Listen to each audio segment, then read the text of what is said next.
ಸೋಗಿ ಗ್ರಾಮದ ಪಟ್ಟೇದ ಸಿದ್ಮಲ್ಲಪ್ಪ ಸರ್ಕಾರಿ ಪ್ರೌಢಶಾಲೆಯಲ್ಲಿ ನಿನ್ನೆ ರಾಷ್ಟ್ರೀಯ ಗ್ರಂಥಾಲಯ ಸಪ್ತಾಹದ ಅಂಗವಾಗಿ ಪುಸ್ತಕವೇ ಗುರು ಪುಸ್ತಕವೇ ಅರಿವು ಎಂಬ ಕಾರ್ಯಕ್ರಮವನ್ನು ಆಯೋಜಿಸಲಾಗಿತ್ತು.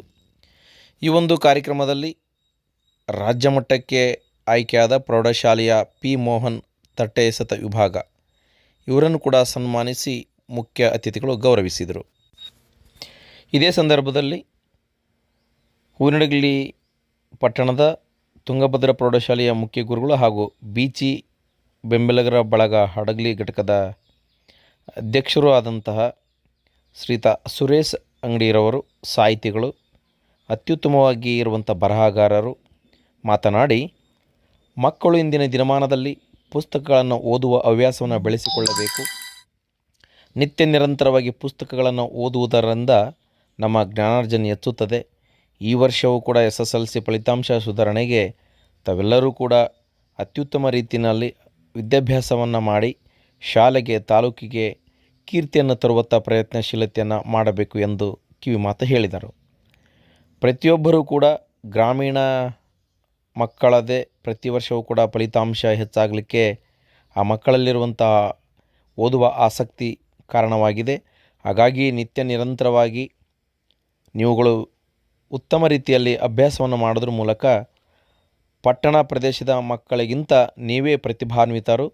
ನೀವು ಅತ್ಯುತ್ತಮವಾಗಿ ವಿದ್ಯಾಭ್ಯಾಸ ಮಾಡಿದಲ್ಲಿ ಉನ್ನತ ರೀತಿಯಾದಂತಹ ಫಲಿತಾಂಶವನ್ನು ಪಡೆದುಕೊಳ್ಳಿಕ್ಕೆ ತಾಲೂಕು ಮತ್ತು ಜಿಲ್ಲೆಯ ಫಲಿತಾಂಶದ ಸುಧಾರಣೆಗೆ ನಿಮ್ಮದೇ ಕೊಡುಗೆ ಹೆಚ್ಚಿರುತ್ತದೆ ಎಂದು ಹೇಳಿದರು. ಈ ವರ್ಷದ ಪರೀಕ್ಷಾ ಪದ್ಧತಿಯ ಒಂದು ಬ್ಲೂ ಪ್ರಿಂಟ್ ವಿದ್ಯಾರ್ಥಿ ಸ್ನೇಹಿಯಾಗಿದೆ. ಹಾಗಾಗಿ 25-26ನೇ ಸಾಲಿನಲ್ಲಿ ಉತ್ತೀರ್ಣರಾಗಲು ಹೆಚ್ಚು ಸದಾವಕಾಶ ಇದೆ. ಹೆಚ್ಚಿನ ಮಟ್ಟದಲ್ಲಿ ಆಸಕ್ತಿ ವಹಿಸಿ ಶ್ರದ್ಧೆಯಿಂದ ವಿದ್ಯಾಭ್ಯಾಸ ಮಾಡಿದಾಗ ನೀವು ಸರಳವಾಗಿ ಫಲಿತಾಂಶವನ್ನು ಪಡೆದುಕೊಂಡು ಉತ್ತೀರ್ಣರಾಗಬಹುದು ಎಂದು ಸಲಹೆ ನೀಡಿದರು. ಪ್ರತಿ ವರ್ಷವೂ ಕೂಡ ಈ ಒಂದು ರಾಷ್ಟ್ರೀಯ ಗ್ರಂಥಾಲಯ ಸಪ್ತಾಹದ ಅಂಗವಾಗಿ ಸುಮಾರು ನವೆಂಬರ್ 14ರಿಂದ 21ರವರೆಗೆ ನಿರಂತರವಾಗಿ ಪುಸ್ತಕಗಳನ್ನು ವಿವಿಧ ಶಾಲಾ ಕಾಲೇಜುಗಳಿಗೆ ನಮ್ಮ ಶಾಖಾ ಗ್ರಂಥಾಲಯ ಮತ್ತು ಬೀಚಿ ಬೆಂಬಲಿಗರ ಬಳಗ ಹಾಗೆಯೇ ಗ್ರಾಮ ಪಂಚಾಯತಿ ಗ್ರಂಥಾಲಯ ಮೇಲ್ವಿಚಾರಕರ ಸಂಘದ ತಾಲೂಕು ಘಟಕದ ಅಧ್ಯಕ್ಷರು, ಜಿಲ್ಲಾ ಘಟಕದ ಅಧ್ಯಕ್ಷರು ಈ ಒಂದು ಕಾರ್ಯಕ್ರಮದಲ್ಲಿ ಉಪಸ್ಥಿತರಿದ್ದು ಗ್ರಂಥಾಲಯ ಸಪ್ತಾಹವನ್ನು ಯಶಸ್ವಿಯಾಗಿ ನೆರವೇರಿಸಿಕೊಟ್ಟರು. ಈ ಒಂದು ಕಾರ್ಯಕ್ರಮದಲ್ಲಿ ಹಡಗಲಿಯ ಬೀಚಿ ಬೆಂಬಲಿಗರ ಬಳಗದ ಎಲ್ಲ ಪದಾಧಿಕಾರಿಗಳು ಕೂಡ ಭಾಗವಹಿಸಿ 10ನೇ ತರಗತಿ ಮಕ್ಕಳಿಗೆ ಉಚಿತವಾಗಿ ಮಕ್ಕಳಿಗಾಗಿ ಸಂವಿಧಾನ ಎಂಬ ಪುಸ್ತಕವನ್ನು ವಿತರಿಸಿದರು. ಈ ಕಾರ್ಯಕ್ರಮದ ಅಧ್ಯಕ್ಷತೆಯನ್ನು ಶಾಲಾ ಮುಖ್ಯ ಗುರುಗಳಾದಂಥ ಕಡ್ಲಿ ಗುರುಬಸವರಾಜ್ ವಹಿಸಿದ್ದರು. ಈ ಕಾರ್ಯಕ್ರಮದಲ್ಲಿ TPO ರಫೀಕ್ ಅಹಮದ್ ಗವಾಸ್ ಉಪಸ್ಥಿತಿ ಇದ್ದು ಮಕ್ಕಳಿಗೆ ಶುಭ ಕೋರಿದರು.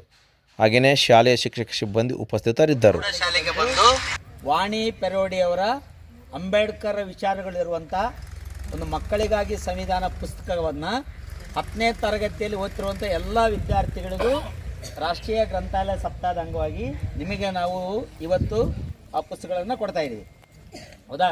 ಇಲ್ಲಿ ಉದ್ದೇಶ ಇಷ್ಟೇ, ರಾಷ್ಟ್ರೀಯ ಗ್ರಂಥಾಲಯ ಸಪ್ತಾಹ ಅನ್ನೋದು ಇದು ಹೂವಿನಡಗಲಿ, ಸೋಗಿ, ಉತ್ತಂಗಿ, ಬೆಂಗಳೂರು, ಮೈಸೂರು, ಕೊಳ್ಳೇಗಾಲ, ಬೀದರ್ನಲ್ಲಿ ಮಾಡುವಂಥ ಒಂದೇ ಕಡೆ ಕೆಲವೊಂದು ಕಡೆ ಮಾಡೋ ಕಾರ್ಯಕ್ರಮ ಅಲ್ಲ. ಇದು ಆಲ್ ಓವರ್ ಇಂಡಿಯಾ ರಾಷ್ಟ್ರೀಯ ಪುಸ್ತಕ ಸಪ್ತಾಹ ಮತ್ತು ಗ್ರಂಥಾಲಯ ಸಪ್ತಾಹ ಅಂತೇಳಿ ಆಚರಣೆ ಮಾಡ್ತಾ ಬರ್ತಾ ಇದ್ದಾರೆ.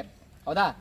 ಈಗ ನಾನು ಮಾತಾಡೋಕ್ಕಿಂತ ಪೂರ್ವದಲ್ಲಿ ಇದೇ ಊರಿನ ಗ್ರಾಮ ಪಂಚಾಯತಿ ಮೇಲ್ವಿಚಾರಕರು ಮತ್ತು ಗ್ರಾಮ ಪಂಚಾಯತಿ ಮೇಲ್ವಿಚಾರಕರ ಸಂಘದ ಜಿಲ್ಲಾಧ್ಯಕ್ಷರು ಮಂಜುನಾಥ್ ಅವರು, ತಾಲೂಕು ಅಧ್ಯಕ್ಷರು ದೊಡ್ಡಬಸಪ್ಪರವರು ಗ್ರಂಥಾಲಯದ ಕುರಿತು ಗ್ರಾಮ ಪಂಚಾಯತಿಯಿಂದ ಹಿಡಿದು ಡೆಲ್ಲಿವರೆಗೂ, ಕೋಲ್ಕತ್ತಾವರೆಗೂ ಪುಸ್ತಕಗಳನ್ನು ವೈಜ್ಞಾನಿಕವಾಗಿ ಯಾವ ರೀತಿ ವಿಂಗಡಣೆ ಮಾಡಬೇಕು ಅಂತೇಳಿ ಮೊದಲು ಈಸ್ ಫ್ರಮ್ ನಮ್ಮ ಸೌತ್ ಇಂಡಿಯಾ ಅವರು, ತಮಿಳ್ನಾಡಿನವರು. ಹೌದಾ? ತಮಿಳ್ನಾಡಿನವರು ನೋಡ್ರಿ, ದಕ್ಷಿಣ ಭಾರತದವರು ಗ್ರಂಥಾಲಯಕ್ಕೆ ಒಂದು ತಿರುವು ಕೊಟ್ಟಂಥ ಮಹಾನ್ ವ್ಯಕ್ತಿ ಅವರು SR ರಂಗನಾಥನು. ವಿದ್ಯಾರ್ಥಿಗಳೇ, ಇವತ್ತು ಗ್ರಂಥಾಲಯ ಸಪ್ತಾಹದ ಅಂಗವಾಗಿ ನಾನು ಕರ್ಕೊಂತಾಳೆ, ಹೋರಾಟ ಮಾಡಿ ಪ್ರತಿಭಟನೆ ಮಾಡಿ ಶಾಲೆಗೆ ಹೋಗ್ತಾಳೆ. ಅವರ ಗಂಡ, ಅವರ ಹಸ್ಬೆಂಡು ಜ್ಯೋತಿಬಾ ಫುಲೆ ಅಂತೇಳಿ ಅವರಿಗೆ ಬೆಂಬಲವಾಗಿ ನಿಲ್ತಾರೆ. ಹಗಲು ರಾತ್ರಿ ಇಬ್ಬರು ಗಂಡ ಹೆಂಡತಿ ಯಾರು ತುಳಿತಕ್ಕೆ ಒಳಗಾಗಿದ್ದಾರೆ, ಯಾರು ಭಾಳ ಬಡವರಿದ್ದಾರೆ, ಯಾವುದಾದ್ರೂ ಜಾತಿ ಇರಲಾರೆ, ಆ ಬಡ ಮಕ್ಕಳಿಗೆ ಹಗಲು ರಾತ್ರಿ ಅವರು ಪುಸ್ತಕ ಕೊಟ್ಟು ಓದಿಸ್ತಾರೆ. ಸಾವಿತ್ರಿಬಾಯಿ ಫುಲೆ, ಮೇಡಮ್ ಕ್ಯೂರಿ ಅವರು 2 ನೋಬೆಲನ್ನು ಕೊಟ್ಟಿದ್ದಾರೆ, ಒಂದು ಫಿಸಿಕ್ಸ್ನಲ್ಲಿ ಒಂದು ಕೆಮಿಸ್ಟ್ರಿಯಲ್ಲಿ.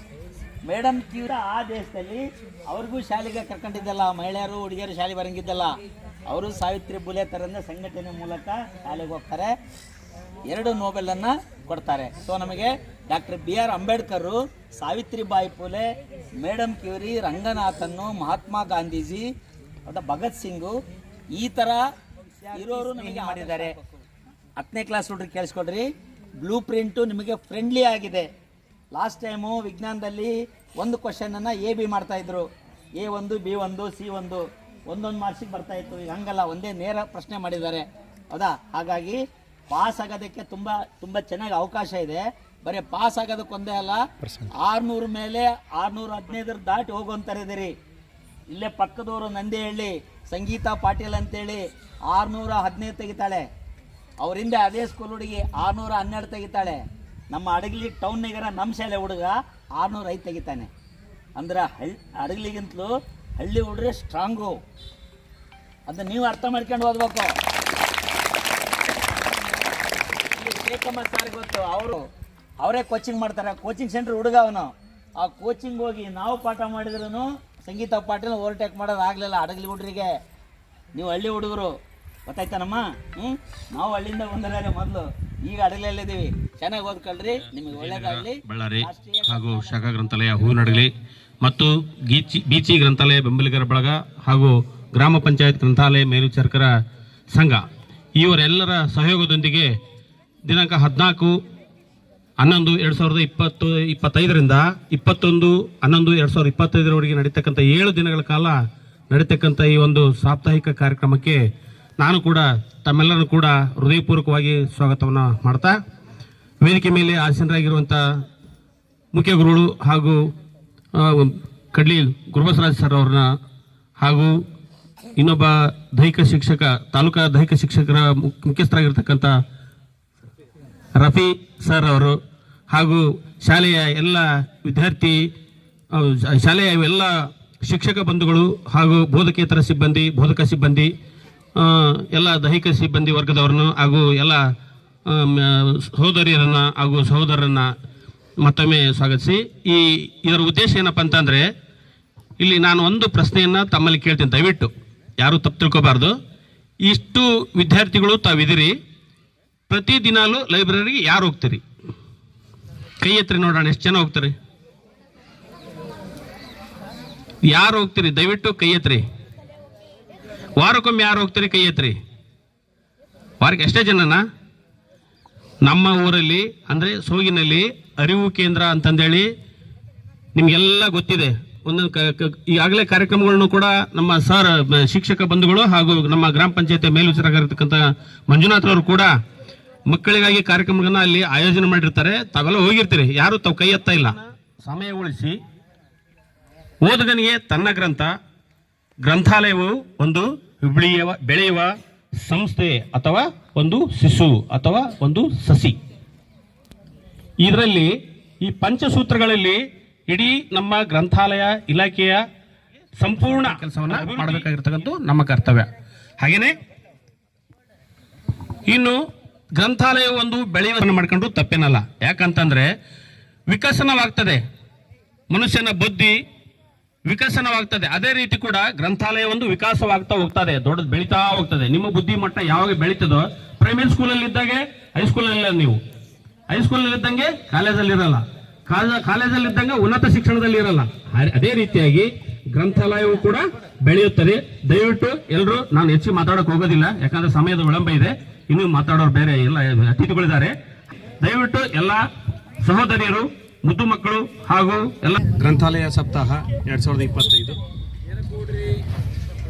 ರಾಷ್ಟ್ರೀಯ ಗ್ರಂಥಾಲಯ ಸಪ್ತಾಹದ ಅಂಗವಾಗಿ ನಮ್ಮ ಸೋಗಿ ಹೈಸ್ಕೂಲಿನಲ್ಲಿ ನಡೆದಿರ್ತಕ್ಕಂಥ ಈ ಕಾರ್ಯಕ್ರಮಕ್ಕೆ ನಮ್ಮ ಶಾಲೆಯ ಮುಖ್ಯೋಪಾಧ್ಯಾಯರಾದ ಕಡ್ಲಿ ಗುರುಬಸವರಾಜ್ ಸರ್ ಅವರೇ ಹಾಗೂ ತಾಲೂಕಾ ದೈಹಿಕ ಶಿಕ್ಷಕರ ಸಂಘದ ಅಧ್ಯಕ್ಷರು ಮತ್ತು ದೈಹಿಕ ಶಿಕ್ಷಕರಾದ ರಫಿ ಸರ್ ಅವರೇ, ಪ್ರೆಸ್ ಕ್ಲಬ್ ಅಧ್ಯಕ್ಷರಾದ ಹಿಚ್ಕತ್ತಿ ಕಾಜಾಹುಸೇನ್ ಸರ್ ಅವರೇ, ಸುರೇಶ್ ಅಂಗಡಿ ಸರ್ ಅವರೇ, ಶಾಖಾ ಗ್ರಂಥಾಲಯಾಧಿಕಾರಿಯಾದ ನಾರಾಯಣ ದಾಸ್ ಸರ್ ಅವರೇ, ದೊಡ್ಡಬಸಪ್ಪನವರೇ ಹಾಗೂ ವೇದಿಕೆ ಮೇಲೆ ಹಾಸಿರತಕ್ಕಂಥ ಎಲ್ಲ ಹೈಸ್ಕೂಲ್ ಸಿಬ್ಬಂದಿ ವರ್ಗದವರೇ ಮತ್ತು ಎಲ್ಲ ವಿದ್ಯಾರ್ಥಿನಿಯರೇ, ಈ ಒಂದು ರಾಷ್ಟ್ರೀಯ ಗ್ರಂಥಾಲಯ ಸಪ್ತಾಹ ಅಂಗವಾಗಿ ನಾವು ಇವತ್ತು ಈ ಕಾರ್ಯಕ್ರಮವನ್ನು ಹಮ್ಮಿಕೊಂಡಿದ್ದೀವಿ.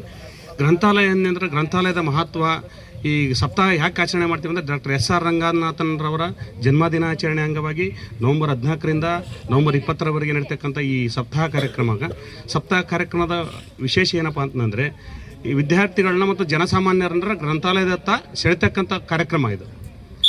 ಇಲ್ಲಿ ವಿದ್ಯಾರ್ಥಿಗಳು ಸಾಕಷ್ಟು ವಿದ್ಯಾರ್ಥಿಗಳು ಇಲ್ಲೆಲ್ಲ ಕಾರ್ಯಕ್ರಮ ಮಾಡಿವಿ, ನಾವು ಇಲ್ಲೆಲ್ಲ ಚೆಸ್ ಆಡಿಸಿ ಎಲ್ಲ ಕಾರ್ಯಕ್ರಮ ಮಾಡಿದ್ದೀವಿ. ಎಲ್ಲ ಈ ಮುಖ್ಯೋಪಾಧ್ಯಾಯರಿಗೆಲ್ಲ ಗೊತ್ತಿದೆ, ಬಟ್ ಕೈ ಎತ್ತ ಎಲ್ಲ ಹುಡುಗರು ಆದರೂ ಸಾಧ್ಯ ಆದ ಮಟ್ಟಿಗೆ ನಾಗರಾಜ್ ಮಲ್ಕೆವಡಿಯವರವರೇ ಹಾಗೂ ಇಲ್ಲಿ ಶಾಲೆಯ ಶಿಕ್ಷಕರಾಗಿರ್ತಕ್ಕಂಥ ಶೇಖ್ ಅಹಮದ್ ಸರ್ ಅವರೇ ಹಾಗೂ ಮಲ್ಲಿಕಾರ್ಜುನ್ ಸರ್ ಅವರೇ, ಕೆಲವೊಬ್ಬರು ಹೆಸರು ನೆನಪು ದಯವಿಟ್ಟು ಅನ್ಯ ಭಾವಿಸಬಾರ್ದು.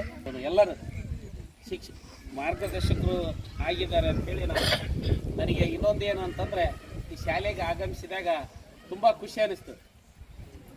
ದೊಡ್ಡ ಒಳ್ಳೊಳ್ಳೆಯ ಶಿಕ್ಷಣ ಪಡೆದಿರ್ತಕ್ಕಂಥ ಸಂಪನ್ಮೂಲ ವ್ಯಕ್ತಿಗಳು ಈ ಶಾಲೆಯಲ್ಲಿ ಶಿಕ್ಷಕರಾಗಿರೋದು ನನಗೆ ತುಂಬ ಖುಷಿಯನ್ನು ತಂದಿದೆ.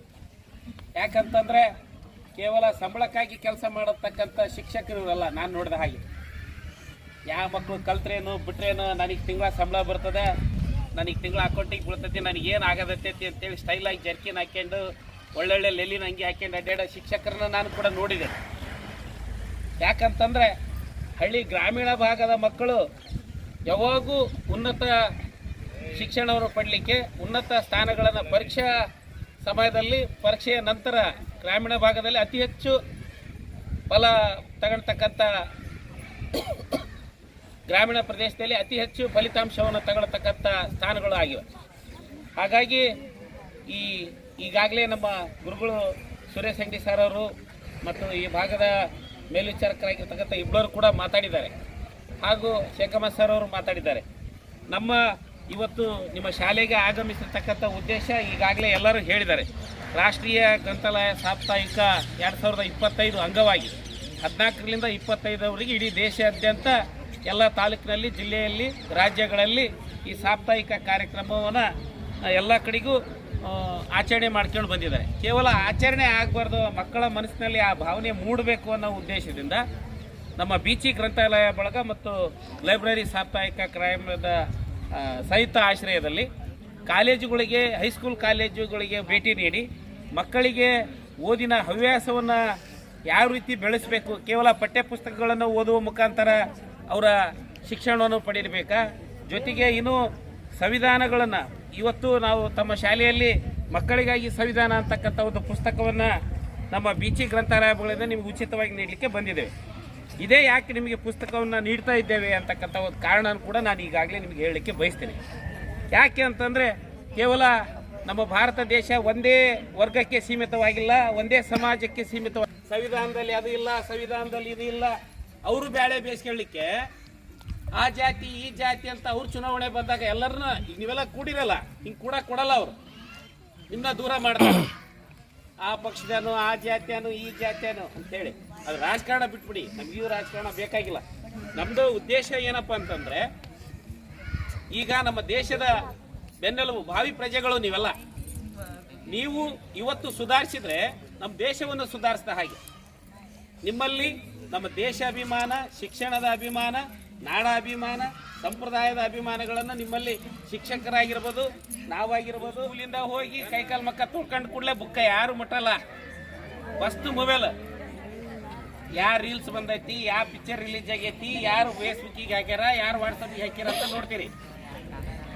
ನೋಡಿ ಬೇಡನಲ್ಲ, 5-10 ನಿಮಿಷ ನೋಡಿಬಿಟ್ಟು ಪುಸ್ತಕದ ಕಡೆಗೆ ನಿಮಗೆ ಗಮನವಿರಲಿ, ಓದಿನ ಕಡೆ ನಿಮ್ಮ ಗಮನ ಇರಲಿ. ನಿಮ್ಮ ತಂದೆ ತಾಯಿ ಕನಸು ನಿಮ್ಮ ಉಜ್ವಲವಾಗಿ ನೋಡಲಿಕ್ಕೆ ಅವರು ಬಯಸ್ತಾ ಇದ್ದಾರೆ. ನನ್ನ ಮಗಳು ಓದ್ತಾಳೆ, ನನ್ನ ಮಗ ಓದ್ತಾನೆ. ನೀವೆಲ್ಲ ದೊಡ್ಡ ದೊಡ್ಡ ಸ್ಥಾನಮಾನಗಳನ್ನು ಪಡಿಬೇಕು. ಅದು ಹೆಂಗೆ ಸಾಧ್ಯ ಅಂತಂದರೆ ಅದು ಓದ್ಲಿಂದ ಮಾತ್ರ ಸಾಧ್ಯ. ಓದು ಇಲ್ಲ ಅಂತಂದರೆ ತದನಂತರ ಹೆಣ್ಮಕ್ಳಾಗಿದ್ರೆ SLC ಫೇಲ್ ಆಗಿ ಹೇಳಿದ್ರೆ ಮದುವೆ ಮಾಡಿ ಕೊಡ್ತಾರೆ, ಗಂಡು ಮಕ್ಕಳಾದ್ರೆ ವಹಿಸಿರ್ತಕ್ಕಂಥ ಈ ಶಾಲೆಯ ಮುಖ್ಯೋಪಾಧ್ಯಾಯರೇ, ಈ ಶಾಲೆಯ ಎಲ್ಲ ಶಿಕ್ಷಕ ವೃತ್ತಿ ಬಾಂಧವರೇ, ಜವಾಹರ್ಲಾಲ್ ನೆಹರು, ನಾನು ಇವರ ತಂದೆ ಹೆಸರು ಹೇಳಲ್ಲ, ತಾಯಿ ಹೆಸರು ಹೇಳಲ್ಲ, ಯಾವುದನ್ನ ಜಾಸ್ತಿ ಹೇಳಲ್ಲ. ಅವರು ಕೆಲವು ಇಂಪಾರ್ಟೆಂಟ್ ನಿಮಗೆ ಮಕ್ಕಳಿಗೆ ಯಾವ್ದು ಉಪಯೋಗ ಅದನ್ನ ಹೇಳ್ತೀನಿ, ನೀವು ಕೇಳ್ಕೊಡ್ರಿ. ಯಾಕಂದ್ರೆ ಬಹಳಷ್ಟು ಅವಶ್ಯಕ. ನೀವೆಲ್ಲ ಮಾತಾಡಿದ್ರಿ, ತಂದೆ ತಾಯಿ ಇವರಿದ್ರು ಅವರಿದ್ರು, ಆಮೇಲೆ ನಮ್ಗೆ ಆಟ ಆಡಿಸಿದ್ರು, ಮೇಷ್ ಎಲ್ಲ ಅವ್ರ ಮಕ್ಕಳ ಮೇಲೆ ಇಟ್ಟಿದ್ದ ಅಭಿಮಾನ. ಅವರು ಈಗಾಗಲೇ ಹೇಳಿದಂತೆ ಆಗರ್ಭ ಶ್ರೀಮಂತ ಮನೆಯಲ್ಲಿ ಹುಟ್ಟಿರ್ತಾರೆ. ಆಗರ್ಭ ಅಂದ್ರೆ ಬಹಳಷ್ಟು ಶ್ರೀಮಂತ. ಎಷ್ಟು ಶ್ರೀಮಂತಿಗೆ ಇತ್ತಂದ್ರೆ, ನಾವು ಓದಿರೋ ಪ್ರಕಾರ, ಕೇಳಿರೋ ಪ್ರಕಾರ, ಯಾರಾದ್ರೂ ಗೆಸ್ಟ್ ಬಂದ್ರೆ ನೋಟುಗಳನ್ನ ಸುಟ್ಟು ಚಾ ಮಾಡ್ತಿದ್ರಂತೆ. ಅಷ್ಟು ಇಂಥವೆಲ್ಲ ಗೊತ್ತಾ ನಿಮಗೆ? ಅದಕ್ಕೆ ತಿಳ್ಕೊಡ್ರಿ, ಅಷ್ಟು ಶ್ರೀಮಂತಿಗೆ ನೋಟ್ ಸುಟ್ಟು ಚಾ ಮಾಡಿ ಕೊಡುವಷ್ಟು ಶ್ರೀಮಂತಿಗೆ ಇತ್ತಂತೆ. ಅಂದ್ರೆ ಸುಟ್ಟು ಚಾ ಮಾಡ್ತಾ ಇದ್ರು ಅಂತೆ, ಅಷ್ಟು ಶ್ರೀಮಂತರು.